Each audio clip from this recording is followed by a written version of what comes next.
Hey, if we want to build the future, we're gonna need some things. Like a high-speed internet connection that can turn my ideas into reality.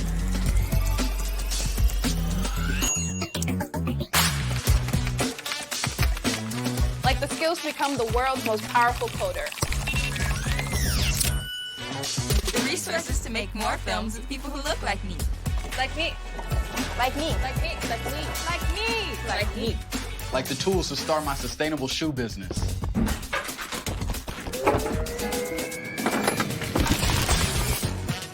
Way more space to collaborate. Yeah, that's better. Through Project Up, Comcast is committing $1 billion to open doors for the next generation so they can build a future of unlimited possibilities.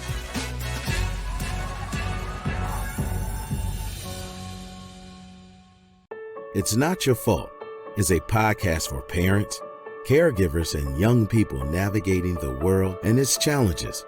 Here's your host, Brandon Jones. Greetings, everyone, and welcome back to another installment of It Is Not Your Fault 18 Mental Health Podcast. My name is Brandon Jones. I am your host, and on today's episode, we are going to be giving tips for young people on dealing with tragedies that take place at their school. Unfortunately, locally here in the Twin Cities area recently, a young man was stabbed at his school and has passed away due to those injuries. And it's been a rough year so far here in 2023, with many incidents happening involving young people. Those incidents include fights at school, shootings at school, stabbings at school, carjackings, home invasions, shootings in the community, police violence is also taking place. And unfortunately, many of these incidents involve young people of color, mainly African-American folks. And since these things have taken place, I've been one person who a lot of people have reached out to ask, what can we do? What's going on? How can we cope and support the young people? I've had some conversations with a few young people about their experiences and them asking me, Brandon, what can I do in order to make sure that I'm okay to keep moving forward? And as a person who cares about young people, as a father, as a community member, I think that it's very important that to be a role model, but also as an adult, to have a response and an answer for young people other than it's going to be okay. Saying that is good, but we also have to model our actions, and we also have to give young people something beyond just it's going to be okay. I will say this, there is no perfect answer though. So being present is one of the most important things that you can do. There is no perfect answer to helping young people heal after tragedies take place, either in their school, at home, or just in the community. So what I'm going to do in this episode is I'm going to share 6 tips to help young people deal with a fatal tragedy that happens at their school. And I want to encourage you all to add onto these tips. I want to encourage you all to figure out how to implement these tips from the best of your ability. And I would also encourage you all to share your own tips with those that you care about. My assumption is that unfortunately, we are not done seeing tragedies take place in schools, in communities, and in homes. And since we're not done with those situations, we have to have some responses to curb and to negate those things from causing more damage to young people. I hope that we're done with these. I don't want to see another incident take place, but I have a suspicion, and I have enough evidence that declares that we don't, because we haven't shifted enough of what the problems are. We haven't been completely honest. This is me, my perspective. We haven't been completely honest about how culture plays a role in these things. What we have done is blame systems, and we've pointed the finger at systems and their responsibility in changing, which is a correct point. But also we have to point back at community and culture and ask, what's your response as well? These are issues that are not one directional. These are multi-directional issues. And what I mean by that is it's going to take strategies from communities, families, individuals, and institutions in order for us to get better. But it's easy to say the system needs to change and do a better job. But it's harder to say that we have a cultural problem where many youth in urban environments are angry, dealing with mental health issues, are aggressive. And some of them, not all of them, but some of them, which we don't want to be honest about, are also homicidal. We have young people who have gone through so many things in their life that they have reached a point where they don't care at taking another person's life. And that is a scary reality that I really hope that we understand is a problem for us. And I want to encourage other young people who don't think like that, which is many of the viewers of this podcast, to encourage your friends who are engaging in those activities that their life means something more than to cause harm to someone else that could also detrimentally change their own life, or they can become a victim of these violent acts themselves. And be very careful when you are engaging with people who don't want to hear that message, because that can lead you into a scary place as well. These are the conversations that we really, really, really need to have in our community, but we're not having them because it makes it seem like you're blaming the victims, but it's not. It's just being honest that this is a two-way conversation. Yes, schools can respond differently, but that doesn't mean that the violence is going to stop. At some point in time, we have to look at what are we going to do as a community? What are we going to do in our family dynamics? And what are we going to do on an individual level to also curb this violence? Because no young person should feel fear when they go to school. The school should be one of the safest places that young people go to. It's designed literally for them to be and to socialize within. Whether we agree with the socialization or not, every kid deserves to feel comfortable, loved, cared for, and welcomed when they enter a school campus or in a school building. So with that, I don't want to talk too much more, but I do want to make that point here at the beginning of the podcast because it's just not stated enough. I just see people blaming institutions for the tragedies that happen without saying, what are we going to do, right? Why does this young person feel the need to have that knife on them, whether it's for protection or to cause destruction? Regardless, no kid should feel like they need to have a knife. When you go to school, you should want to have your backpack, your textbooks. Since this is high school, they have textbooks, the materials you need from school, maybe a cell phone, your device. Those are all school related things. And that's it. You should be able to go to school with just those items, never a weapon to defend yourself or to cause any harm. So what do we do? How do we help young people who deal with these tragedies? I'm going to share 6 tips. And again, these tips are subjective. What I mean by that is they look different for different people. Oftentimes when these tragedies happen, because they're so heightened in emotion and painful, people want an ABC solution. I'm not here to give you that because it doesn't fit for everyone. We have to keep in mind culture plays a role in how we heal, and people heal differently. And you can't just tell somebody you need to do A, B, and C, and then you'll feel better. That's not how life works. That's not how life works at all. But I am going to share some framing, some things to do, some things to consider, and then you can do those things the way that you do them, because only you can dictate how your healing process takes place, because you're on your healing journey. And I'm just someone, and this podcast is really just a facilitator on that journey, just pointing you in a few different directions. And it's up to you to kind of carry that ball forward. And it's my goal that I can plant a seed within you to help it, that harvests later, that helps you survive at a later time and a later date. Let's get into these 6 tips.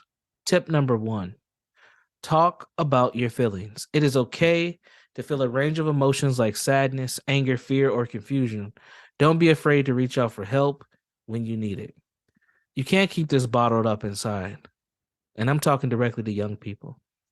You may know a young person that's been hurt. You may have been hurt yourself. You may have been bullied. Don't keep it in and isolate yourself. Find a way to express yourself, whether that's on a vlogging, making a TikTok, maybe it's sending something in a group chat, maybe it's just making a few snaps, maybe it's drawing a picture.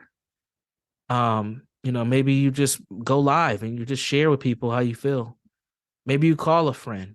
Maybe you call friends to meet in a public place and you have a group discussion. Maybe you talk to your parents or caregivers or a sibling or a close family friend or a neighbor. But say something. And you don't have to say something if you're not ready. Take your time, but just don't let time pass where you don't say anything at all. So that's number one, which is to talk about your feelings and how you feel. Number two, reach out for support. Connect with family and friends and other trusted adults. Connect with siblings, connect with peers, connect with people. You can connect with pets and animals too. They're loving beings. But humans is what I'm encouraging you to do here.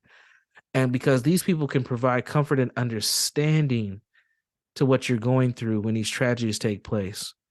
So don't be afraid to share your feelings and don't be afraid to reach out for support. Don't do it alone. Again, those number one and number two are connected. They're all connected, actually. Number three is take care of yourself. Try to maintain a regular routine, eat healthy meals, and get plenty of rest. And if you're somebody who likes to exercise, get some exercise as well. It's very, very important to maintain your regular routines. When these events happen, you're dysregulated, you're discombobulated, things are thrown off. But don't let that get in your way of doing what you normally do. Make sure you're grooming, which is brushing your teeth, brushing your hair, showering, shaving if you have to. Putting on makeup if that's something that you do at that point in time in your life. Make sure you putting fresh clothing on, things of that nature. Make sure you take care of yourself. Make sure you're eating regular meals, right? Make sure that you're drinking plenty of water. Make sure you're getting some physical activity in there per day. These are all great things for you to do. Number 4, find a way to celebrate the life of the person who passed away. Memorializing people is one of the best ways to process through the grief that's going on with you. Share memories and stories and talk about the impact that these people may have had in your life. Whether you know this person personally or not, maybe you were just a classmate with this person. Find a way to memorialize them. It might be, again, drawing a picture, making a post, saying a prayer. It could be a lot of different things, but find a way to celebrate the life of the person who passed away. You can also give a gift to the family or close friends of that individual. Number 5, find healthy ways to cope. Now, this is actions, right? Things to do. Those healthy ways to cope can be creating a memorial, volunteering, journaling, practicing a new hobby, doing something, going to an event, going to see some and hear some live music and doing that consistently, maybe making your own music. Do something healthy to cope. Don't just sit in isolation. Don't just, send something in the group chat and let that be the only thing you do. Physically get involved and engaged in something, because moving that body helps you distract from what's going on, but also brings in new feelings and new emotions. And it also releases new hormones for you to feel better when you engage in activity. Go bowling, go do something. And then the number 6, the last tip, is to seek professional help if needed. Speak to a school counselor, a psychologist, or other mental health professionals just for that extra boost and bump in coping. Other professional people can be spiritual leaders. They can be faith-based leaders as well. They can be coaches. They can be people who help hear what's going on. They may help you problem solve, but really they're there to have an active listening ear and to give some strategies on how you can be better and you can cope with what's going on. And those are the 6 things. Again, I'm going to run through those really quickly. Talk about your feelings is number 1. Number 2, reach out for some support. Number 3, take care of yourself. Number 4, celebrate the life of the person who passed away. Number 5, find healthy ways to cope. And number 6, seek out professional help. You don't have to do all 6 things. You can do a combination of things. Again, this is not an ABC 1, 2, 3 type of solution. These are just things for you to do and strategies for you to take to help you cope with whatever you're dealing with, especially when these tragedies happen in school. I hope this is the last time I have to make a podcast like this, because I don't want school to be a place where people's lives end. But I understand the society that we're in and the incidents that take place, and I hope that I don't have to come here again anytime soon. But since this is the world that we're in, and this is what I do, I hope that I was able to provide something constructive for you to take with you and to share with your peers, your parents, and the caregivers in your life, because your life does matter. You don't need to be in fear or to lack a sense of safety when you're at school. Should be one of the best places for you to go to. So with that, this is a heavy episode, but I hope it was very constructive. Again, my name is Brandon Jones. You can always connect with us on Facebook and our Facebook group, which is just titled the same title as the podcast. It is Not Your Fault, a Teen Mental Health podcast. These tips will be posted there as well. And then there's always the other places you can connect with me. The first place is at my personal website, jegna.org. That's JEGNA.org. You can also connect with me at ShalettaMakesMeLaugh.com, where you can find all the episodes of this podcast and more. And then also, if you want other resources around mental health, you can check out my nonprofit organization, Minnesota Association for Children's Mental Health, also known as MACMA. And our website is really easy. It's macmh.org. Look forward to talking to you all again on the next episode. I am Brandon Jones. This is It Is Not Your Fault, a Teen Mental Health podcast, and we will see you again on the next episode. Take care. To check out previous episodes of It's Not Your Fault, or to learn more about Brandon Jones, log on to ShalettaMakesMeLaugh.com. All right, did you know I was the mommy slam dunk champion? Really? Yes, really, don't sound so surprised. Let's see it. Oh, you're ready. All right, here we go. Let's hear the crowd. So go to right, go to left, fake a mom. Mama, go up, mama! She did it. Again? You can't avoid gravity, but United Healthcare can help you avoid financial surprises by helping you compare costs and doctor quality ratings. United Healthcare. Uh-huh.